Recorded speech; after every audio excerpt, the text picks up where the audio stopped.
Court state versus nobody ഒരു Telugu legal ഡ്രാമയാണ്. POCSO കേസാണ് ഇതിൽ ഹാൻഡിൽ ചെയ്യാൻ ഇഷ്യൂ. ആദ്യം നന്ദി പറയാൻ നാനി എന്ന ആക്ടറിനാണ് ഈ ഒരു സ്ക്രിപ്റ്റ് ചൂസ് ചെയ്തതിനും പിന്നെ അത് പ്രൊഡ്യൂസ് ചെയ്ത് തിയേറ്ററിൽ കൊണ്ടുവന്നതിനും. സ്റ്റേറ്റസ്, പവർ, കോടതിയിലെ കേസുകളെ മിസ്യൂസ് ചെയ്തതും യൂസ് ചെയ്യുന്നതുമായ ഇതൊക്കെ ബേസ് ചെയ്തിട്ടുള്ള ഒരു എൻഗേജിംഗ് കോർട്ട് റൂം ഡ്രാമയാണ് ഈ ഒരു സിനിമ. നേരെന്ന സിനിമയുടെ ആ ഒരു റിയലിസ്റ്റിക് സംഭവം പ്രതീക്ഷിക്കേണ്ട.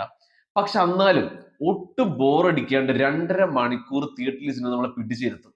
അത് ഈ കോർട്ട് റൂം ഡ്രാമ അല്ലെങ്കിൽ ഈ ജോണറിന്റെ ഒരു പ്രത്യേകത തന്നെയാണ് കേട്ടോ.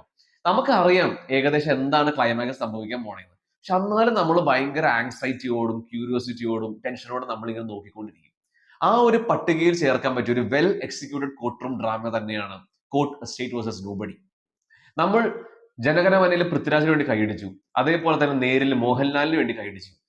അതേപോലെ ഈ സിനിമയിൽ പ്രിയദർശി പുലിക്കൊണ്ട എന്ന ആക്ടറിന്റെ എഫേർട്ട്ലെസ് പെർഫോമൻസിന് വേണ്ടി നമ്മുടെ കൈ താനെ അങ്ങ് പോകും. അത്രയും ഹാർഡ് ഹിറ്റിംഗ് ആയ ഡയലോഗ്സ് ആണ് സിനിമയിൽ. നമുക്ക് അതേപോലെ നമുക്ക് എക്സ്പീരിയൻസ് ചെയ്യാൻ പറ്റും. തോട്ട് പ്രൊവോക്കിംഗ് ഡയലോഗ്സ് വരുന്നു. നാനി കുറെ പുതിയ ടാലന്റഡ് ഡയറക്ടേഴ്സിനെ തെലുങ്ക് ഇൻഡസ്ട്രിയിലോട്ട് കൊണ്ടുവന്ന ആക്ടറായിരുന്നു. അതേ ലിസ്റ്റിലോട്ട് ചേർക്കാൻ പറ്റിയ ഒരു പുതിയൊരു പേര് തന്നെയാണ് രാം ജഗദീഷ്. ഡീസന്റ് വർക്ക് തന്നെയാണ് ചെയ്തിരിക്കുന്നത്.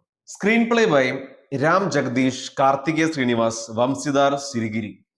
ശരിക്കും ഒരു കോർട്ട് റൂം ഡ്രാമയിലോ ആക്ഷൻ സിനിമയിലോ ഈ ലവ് സ്റ്റോറി അതിന്റെ ഫ്ലാഷ് ബാക്ക് ആയിട്ട് കാണിക്കുവാണെങ്കിൽ മോസ്റ്റ്ലി നമുക്കൊരു ഇൻട്രസ്റ്റ് ഇല്ലായ്മ ബോറടിക്കാണ് ഫീൽ ചെയ്യുന്നത്. പക്ഷെ ഈ ഒരു സിനിമയിൽ ഭയങ്കര ഈസിലി അവർ ആ ഒരു ലവ് സ്റ്റോറിയുടെ കഥ പറഞ്ഞിട്ടുണ്ട്. അത് ഭയങ്കര ക്യൂട്ടായിട്ടും ഭയങ്കര ഇന്നസെന്റ് ആയിട്ട് തന്നെയാണ് അവതരിപ്പിച്ചിരിക്കുന്നത്. അതൊരു കമന്റബിൾ വർക്ക് തന്നെയാണ് ഫീൽ ചെയ്ത റൈറ്റേഴ്സിന്റെ. ആകെ ഫസ്റ്റ് ഹാഫിൽ ഈ കോർട്ട് റൂം സീൻസ് ഇടയ്ക്കിടയ്ക്ക് റിപ്പീറ്റ് വന്നിട്ടുണ്ടായി. അതൊരു സ്ക്രീൻ പ്ലേ ഡൗൺ ആക്കുന്ന പോലെ ഫീൽ ചെയ്തു. അല്ലാണ്ട് വേറെ ഒന്നും തോന്നിയില്ല. വിജയ് ബുൽഗാനിന്റെ മ്യൂസിക്, ആ ഒരു ബാക്ക്ഗ്രൗണ്ട് സ്കോറും ആ ഒരു സോങ്ങും എല്ലാം നല്ല രീതിയിൽ ഇമ്പാക്ട് ക്രിയേറ്റ് ചെയ്തിട്ടുണ്ടായി. നല്ല നോട്ടബിൾ വർക്ക് തന്നെയായിരുന്നു. എഡിറ്റിംഗ് ഡീസന്റ് ആയിരുന്നു. വിഷ്വൽസ് നല്ല രീതിയിൽ ആ അറ്റ്മോസ്ഫിയർ ക്രിയേറ്റ് ചെയ്തിട്ടുണ്ട്. പിന്നെ ഇതിലെ പെർഫോമൻസ്, ഹർഷ് വർദ്ധൻ എന്നൊരു ആക്ടർ ഉണ്ട് ഇതിലെ വക്കീലിന്റെ റോളാണ് പ്ലേ ചെയ്തത്. ആ ഒരു ആക്ടർ ഒഴിച്ച് ബാക്കി എല്ലാവരും വളരെ നന്നായിട്ട് തന്നെ, ഇതിലെ മെയിൻ പ്രോമിനന്റ് ആക്ടേഴ്സ് എല്ലാവരും വളരെ നന്നായിട്ട് തന്നെയാണ് പ്ലേ ചെയ്തത് അവരുടെ റോൾസ്. ഈ ഒരു ആക്ടർ മാത്രം ആ ഒരു ക്രിമിനൽ ലോയർ ആയിട്ട് കംപ്ലീറ്റ്ലി അട്ടർ മിസ്ഫിറ്റ് ആയിട്ടാണ് ഫീൽ ചെയ്തത്. ആ ഒരു എക്സ്പ്രഷനും മാനറിസം എല്ലാം എല്ലായിടത്തും ഒരു ഓവർ ആക്ടിങ് മാത്രമാണ് കണ്ടത്. പിന്നെ ശിവാജി എന്നൊരു ആക്ടർ ഉണ്ട് ഇതിലെ നെഗറ്റീവ് ക്യാരക്ടറാണ് കൈകാര്യം ചെയ്തത്. അത് അടിപൊളിയായിട്ട് അഭിനയിച്ചിട്ടുണ്ട്. നമുക്ക് ശരിക്കും പറഞ്ഞാൽ ഈ ചില വില്ലന്മാരെ കാണുമ്പോൾ നമുക്ക് ഇങ്ങനെ കൊല്ലാനുള്ള ദേഷ്യം വരില്ല. അങ്ങനത്തെ ഒരു ഫീൽ നമുക്ക് ഈ ഇന്ന ആക്ടറോട് തോന്നും. അത്രയും അടിപൊളിയായിട്ട് അഭിനയിച്ചിട്ടുണ്ട്.